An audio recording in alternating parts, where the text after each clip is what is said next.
Hola a todos, ¿cómo están? Bienvenidos nuevamente a este espacio de conversaciones aquí en CNN Chile.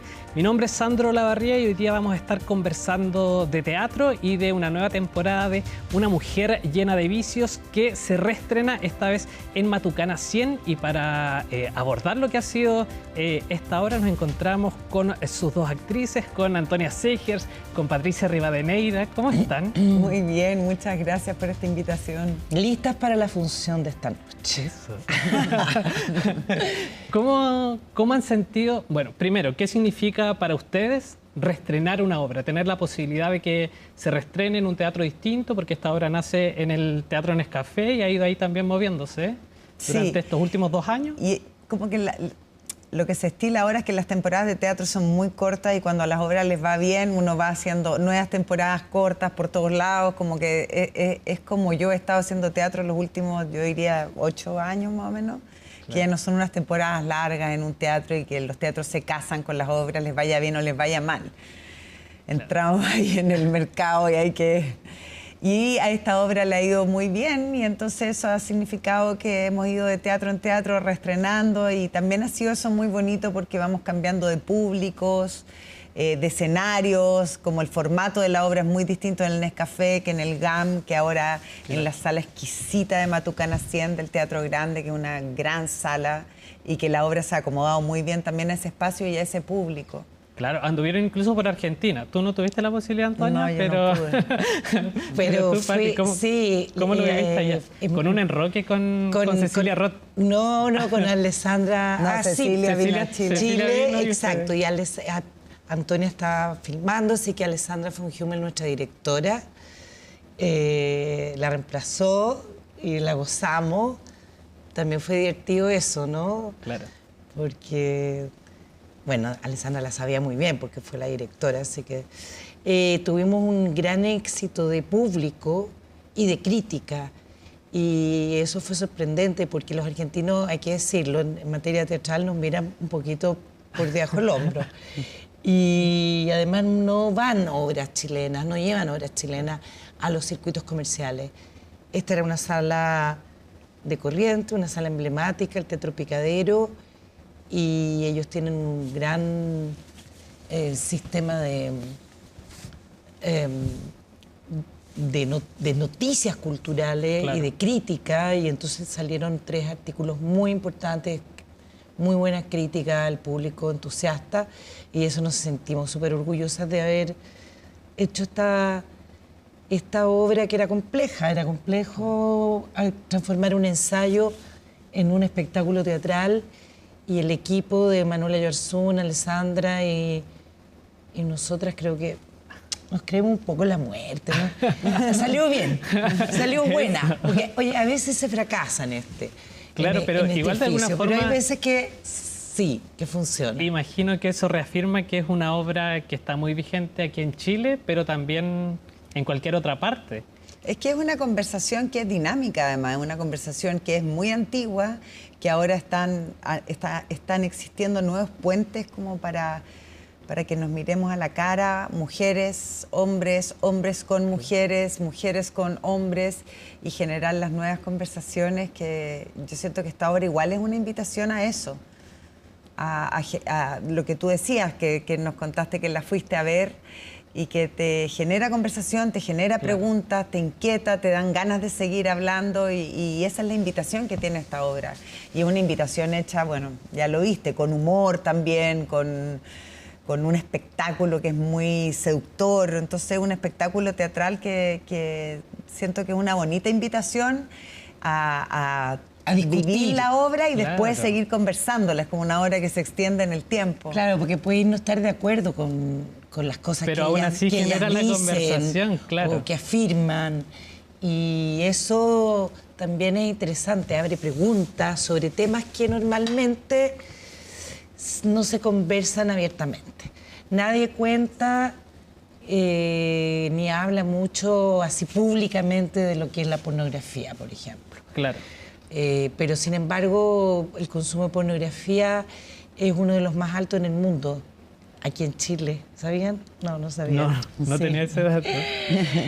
Pero al menos de los 3 temas centrales que se tratan en la obra son temas que no se hablan abiertamente. Claro, No, la la pornografía, prostitución no se la habla. prostitución, la violación tampoco. No, es más, las mujeres es una cosa increíble. Ella lo dice en el libro, en el ensayo, es increíble que las mujeres no le hayan enseñado a las mujeres más jóvenes que existe este riesgo de ser violada, y tampoco había literatura cuando a ella le pasó, porque este es un ensayo que habla de lo que ella vivió, es como un ensayo autobiográfico. La teoría King Claro, Kong, la teoría por si King alguien Kong. me está mirando, ¿no? Eso, ¿Y quieres saber cuál es el obra libro? está inspirada Teoría King en Kong de la Virginie teoría King Kong. Despentes. Que claro, ahí ella cuenta su vida. Su vida, su visión también, pero a ustedes las vemos en escena doble. Yo les decía también antes de la grabación que a mí me dio la sensación de que fuera una sola. No sé si lo han vivido ustedes también así, si son como las dos caras de la misma moneda. Nosotros nos pusimos de acuerdo en que es una, dos y todas. Como son todas esas voces, es todas las voces que una tiene adentro de una misma, lo que tú leíste en ese pedazo de la obra que viste que ese diálogo en el fondo era un diálogo interno. También en momentos son las voces de todas las mujeres.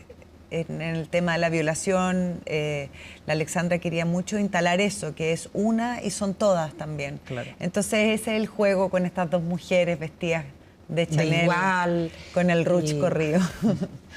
Eso, que además parte o sea, de una forma como bien impactante, porque claro, son estas mujeres vestidas de Chanel, pero con diferentes corporalidades, como moviéndose de Con una diferentes corporalidad que no es Chanel. Claro. Probablemente, quizás porque han llorado mucho, están con anteojos oscuros, quizás han pasado algún mal rato. Claro. Quizás están... Y también es la fricción de no completar las imágenes, o sea, que dos mujeres vestidas de Chanel tienen una corporalidad de dos chicas punks que están haciendo dedo en la noche, y el maquillaje de, ¿me entiendes? Trans, no sé, no como está corrido, es la fricción de las ideas. Que están un ¿cachai? poco borrachas y hartas Eso pensé yo, que era como una especie de junta con de dos amigas. que se están contando lo que les pasó Eso. en la vida. Eso, que la obra transcurre durante la noche. Eso fue lo que me pasó a mí. ¿Viste? Que la obra es una madrugada o sea, esa fue mi primera impresión, entre dos amigas que se juntaron a tomar algo y decantó en ese... Y después van contando partes de su vida. Claro. ¿no? Y hay unos quiebres también. Claro, porque se va también en una especie de crisis existencial. Sí. ¿Y cuál fue para ustedes la primera impresión? Porque entiendo que, Patricia, a ti se te ocurrió Es que yo... la idea de hacer la obra. Sí, porque yo vi unas lecturas dramatizadas por grandes actrices argentinas. Han leído todas las más importantes de allá. Y al ver estas lecturas me di cuenta que eran como cada día una y un capítulo separados del libro, que constituían, que podían ser un espectáculo teatral. Y me parecía que con dos voces, porque hay mucha contradicción en el libro. Claro. Entonces el teatro vive del conflicto, de las contradicciones. Entonces había materia para hacer esto. Y la primera impresión es chocante. En muchas cosas yo no estoy de acuerdo, a veces sí, otras veces la vuelvo a leer y no. Claro. Pero tiene un tonelaje crítico y de una concepción del mundo en donde ella se planta, que es muy interesante porque es original. Claro. Sí, pues, Y no es son los original. lugares comunes ni de la mirada hacia el feminismo, ni de la mirada de la construcción social en la que estamos. Hay mandatos para hombres y para mujeres. A mí también eso me interesa mucho de la obra, y yo creo que eso también ha sido muy interesante para todos los hombres que nos van a ver, y hemos tenido mucho público masculino también, porque rompe con los mandatos, o sea, corre el velo de los mandatos y dice, bueno, ¿para cuándo la revolución masculina? ¿Hasta cuándo también seguimos todos siendo obedientes con un mandato que finalmente es un mandato que tiene que ver con la producción. Las mujeres a la casa, los hombres a cazar el mamut y a la guerra. Y a la guerra. Claro, y lo dice explícitamente, de hecho, Sí. es como yo le estoy hablando a las mujeres que no siguen este canon, pero también a los hombres que no siguen este canon Sí. como de macho, por decirlo de Sí. alguna manera. Entonces eso es entretenido y, o sea, más que entretenido, es súper interesante lo que pasa porque realmente abre una conversación. Aquí no hay pancarta, aquí no hay frases hechas, es una mujer muy inteligente que le tocó vivir algo muy complicado a los 17 años, que fue violada. Y luego ella se prostituyó y tiene una mirada sobre la prostitución que es muy interesante también y rupturista y luego dirigió porno, con lo que repobló también su imaginario sexual, que todo eso supuestamente una violación también te lo puede pulverizar. Claro. Entonces ella reconquistó un cuerpo y reconquistó un imaginario y luego miró hacia atrás y generó este libro que se llama La teoría de King Kong. Desde una experiencia en primera persona de, primero, cómo le arrebatan una sexualidad y un imaginario sexual y cómo lo recuperan estos supuestos bajos fondos de una manera bastante luminosa en un punto. Claro. Y cómo es capaz de mirar para atrás y entender un constructo social donde estamos hombres y mujeres presos de ciertos mandatos que a veces no nos son cómodos ni a mujeres ni a hombres. Claro, y es quizás también, como decíamos, que la obra es una invitación a discutir, es una invitación a replantearse también eso, cómo me afecta eso a mí particularmente como persona.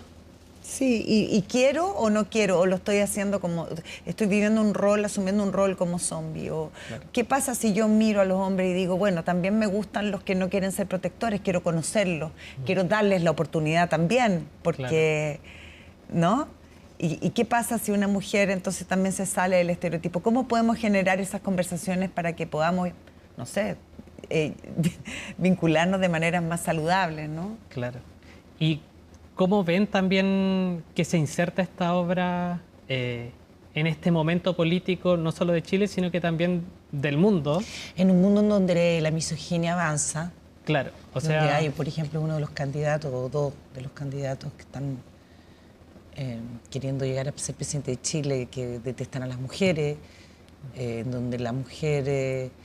también está siendo cuestionada en todos sus roles, por ejemplo, en un país vecino como Argentina, donde tenemos un presidente como Trump, que digamos que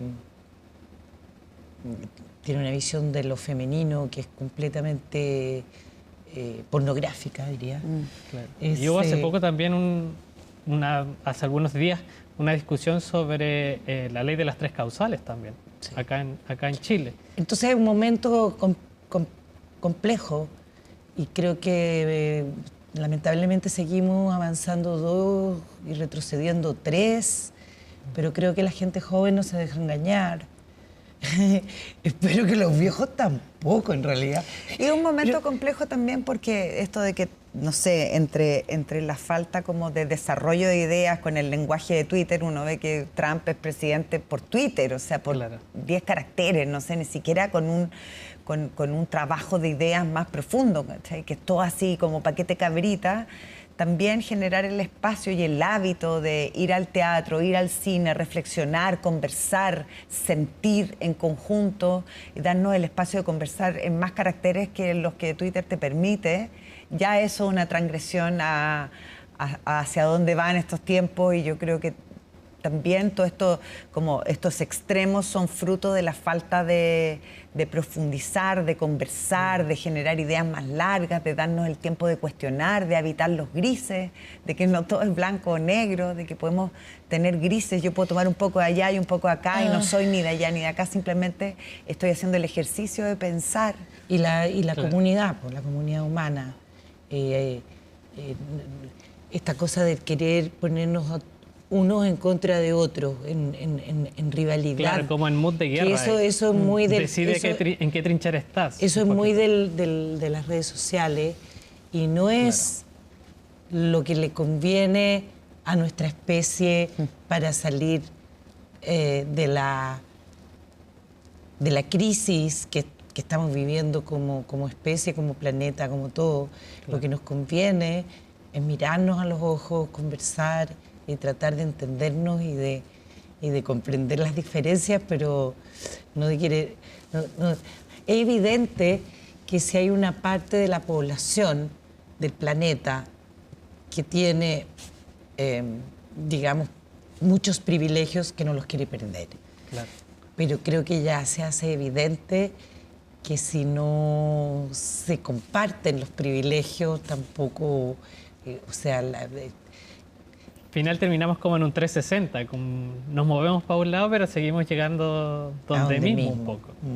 Y que quizás también es parte claro, de lo de las redes sociales, como decían ustedes, porque la inmediatez impide también esa conversación. Sí, por eso que quien va al teatro, quien va a un concierto, quien lee un libro, quien lee un poema, está haciendo un acto de rebeldía y resistencia en este momento de hoy como nunca.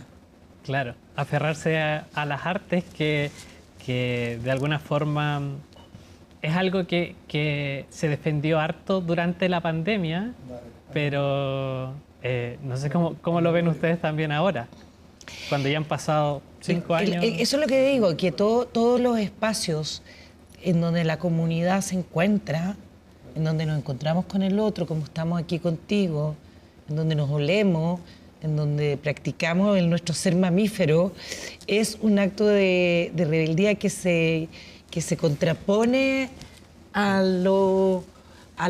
este mundo virtual en donde te escondes detrás de un avatar o qué sé yo.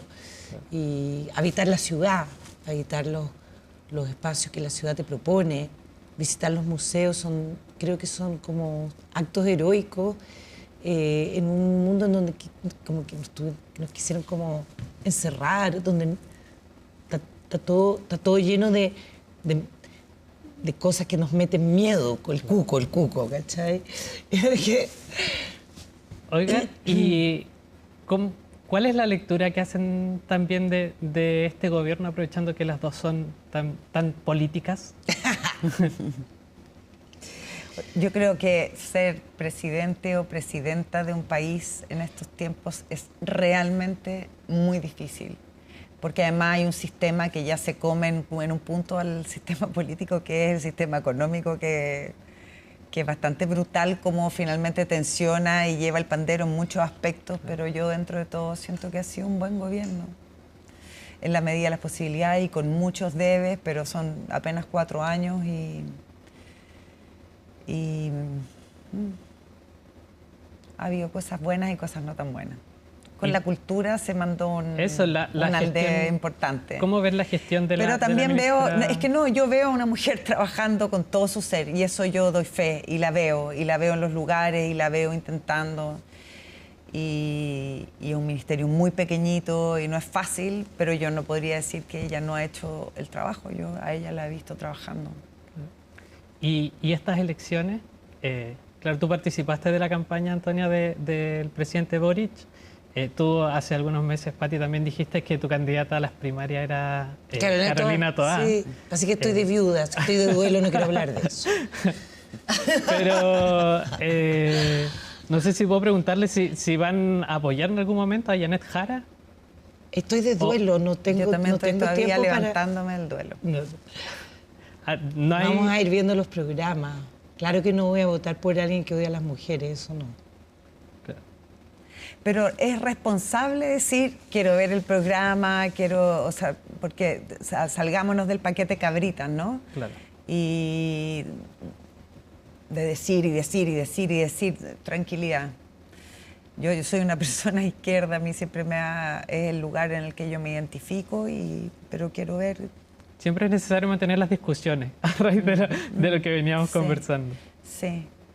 Y a propósito de lo que tú preguntabas de la pandemia y la cultura, a mí lo que más me rompe el corazón, porque en la pandemia hubo gestos de una humanidad hermosos también, ¿no? Como cuando nos vimos privados del otro, todo lo que significó, no sé, para mí darle un abrazo a mi padre, o sea, reencontrarnos humanamente, lo que pasó también con la naturaleza, cómo se empezaron a reacomodar muchos elementos de la naturaleza que está muy golpeada por nuestra especie, cómo empezamos a ver gestos de humanidad entre gente que ni se conocían, como en unos lados cantaban ópera para subirle el ánimo.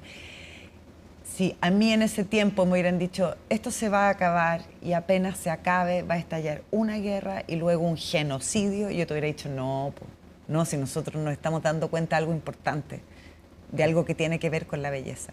Estamos anhelando volver a vivir para cosas lindas, ¿no? Como estamos valorando la belleza de encontrarnos, estamos valorando la belleza de la naturaleza cuando se le da el espacio de ser. Y entonces ahí es donde yo digo, wow, somos una especie bien tremenda. Y no sé, me viene como un desazón que solo se consuela con las cosas pequeñas y con los pequeños encuentros y con esa resistencia que tiene que ver con encontrarnos con el arte, con la belleza que también tenemos, supuestamente. Claro. Siempre que escucho eso me acuerdo de una frase que tú misma dijiste, no sé si en el contexto de la obra o de la promoción de la obra de Boys and Girls, que finalmente somos una especie que disfrutaba el circo romano, o sea, ver cómo leones se enfrentaban con personas. ¿Viste la obra? Vi la obra. Sí. ¡Wow! ¡Qué increíble que te acordís de eso! ¡Qué lindo! Pero es que además es una obra que va a eso también. Sí, que habla de que hay una parte de nuestra especie que es brutal y que a lo largo de la historia siempre ha existido. Claro. Sí. Antonia, y también para llevarte al lugar feliz, se estrenó en Chile tu primer protagónico internacional, Los Tortugas. ¿Cómo viviste esa experiencia también? Hoy fue tan bonito, tan bonito. Me fui como una tortuga con mi hijo a vivir a España 3 meses a hacer esta película. Y fue mucho. De hecho, todo se conecta porque es un proyecto que a mí me llegó cuando estábamos en plena pandemia acá, cuando estábamos en el confinamiento. Yo ya 2 meses con pantuflas. Así pensando, tengo que aprender a hacer masa madre ya, porque de aquí a que nosotros podamos volver a trabajar, capaz que falta una generación. No había por dónde acá. Y de repente tengo una representante en España y me dicen, hay una directora española que tiene una película previa muy linda, que se ganó un Goya, es súper buena, que no sé qué, que quiere hacer una película contigo. Y yo, vamos a volver a hacer película. Y ir a un aeropuerto era como pisar un campo minado, era como... Y yo voy a viajar para hacer una película, me parecía completamente... Y al otro lado del... Sí, y finalmente ocurrió, pues. Terminó la pandemia, volvimos a hacer película, el 2023 la filmé en España y fue una súper experiencia. Y venías también de 2 películas a las que les fue muy bien, que es El Conde y la de Matías Vice. El Castigo. El Castigo. ¿Cómo has visto tu carrera en estos últimos tiempos? Está linda. Han pasado cosas muy lindas. Sí, ha estado muy lindo. Así, posibilidades además de trabajo, y eso incluye una mujer llena de vicios, como que también me interpelan a mí y me hacen pensar a mí. Que eso es lo que a mí también me pasó fuertemente cuando leí por primera vez la teoría King Kong, que cuando la Patricia me invitó yo no había leído la teoría King Kong. Y la teoría King Kong a mí me corría como de mi zona de confort, así, con muchas cosas, como, wow, claro, el tema de la pornografía también, como, como a ratos me era como incómodo, desafiante, sexy leerlo. Entonces es súper bonito porque no es que nosotras estemos desde algún tipo de podio entregando contenido. Nosotras también leímos el libro, nos interpeló de manera brutal, nos corrió nuestra zona de confort, nos abrió nuevos pensamientos, nos generó nuevas conversaciones, y esa es la experiencia que compartimos con el público. Y hay una frase, perdón, la salpicaba en mi respuesta, pero es que hay una frase del subcomandante Marco que es tan bonita, que es: hemos venido a traerles un problema e invitarlos a cargar con él. Eso. Como compartamos esta reflexión, porque nosotros estamos en el mismo lugar, no tenemos más respuestas. Y estos trabajos que tú me nombras no son trabajos que tengan ninguna respuesta, sino que comparten una inquietud, ¿cachai? Claro. Poner los problemas, poner los problemas que son los problemas de la sociedad y no ocultarlos con ideologías o dogmatismo. Claro. Bueno, Patricia, Antonia, les quiero agradecer. No sé si quieren terminar ahí también con una invitación a aprovechar las funciones que quedan hasta el 24. Sí, porque solo hasta el 24.